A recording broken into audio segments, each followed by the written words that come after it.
अगर आप भी चाहते हैं कि हमारे JB म्यूजिक स्टूडियो चैनल के सभी ऑडियो वीडियो सबसे पहले आप तक पहुंचे, तो हमारे चैनल को सब्सक्राइब करें और बेल आइकन को दबाना ना भूलें।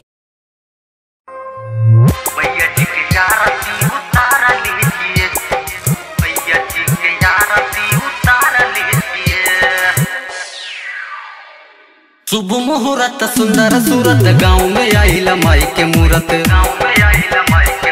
शुभ मुहूर्त सुंदर सूरत गाँव में आइला माई के मूरत। गंगा जल से चरण पखार लीजिए, मैया जी के आरती उतार लीजिए। आए है मैया जी के आरती उतार लीजिए। शुभ मुहूर्त सुंदर सूरत गाँव में आइला माई के मूरत। गंगा जल से चरण पखार लीजिए, मैया जी के आरती उतार लीजिए। आए है मैया जी के आरती उतार लीजिए। मैया जी के आरती उतार लीजिए, मैया जी के आरती उतार लीजिए। Recording by JB music studio Sant Kabir नगर।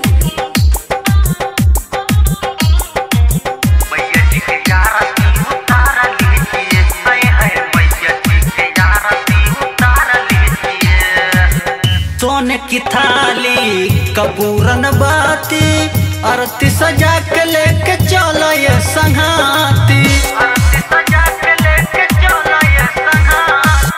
सोने की थाली कपूरन बाती, आरती सजा के लेके चलो ये संघाती। सर पे सवार होके अली देवी मैया, संग में गणेश जी के लैले मूस भैया। एक नजर प्यार से निहार लीजिए,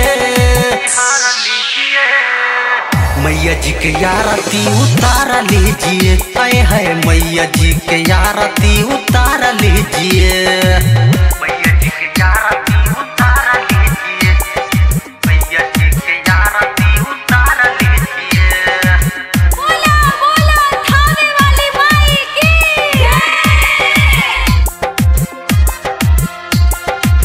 मैया जी के आरती उतार लीजिए। आए है मैया जी के आरती उतार लीजिए। बोला बोला थाने वाली माई की बड़ निकला गेला माई के मुरातिया, चंदन जल देख माई के सुरातिया।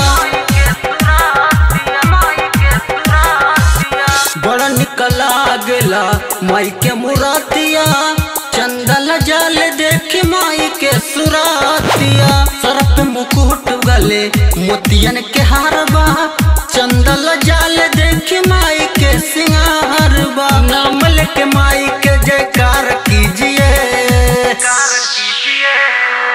मैया जी के आरती उतार लीजिए। आए है मैया जी के आरती उतार लीजिए। मैया जी के आरती उतार लीजिए, मैया जी के आरती उतार लीजिए।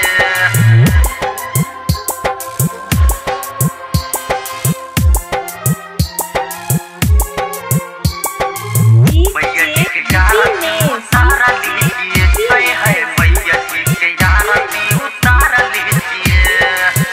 टन टन घंटा बज दिन राती, पंडित जी पूजा कर लेके फूल पाती। टन टन घंटा बज दिन राती, पंडित जी पूजा कर लेके फूल पाती।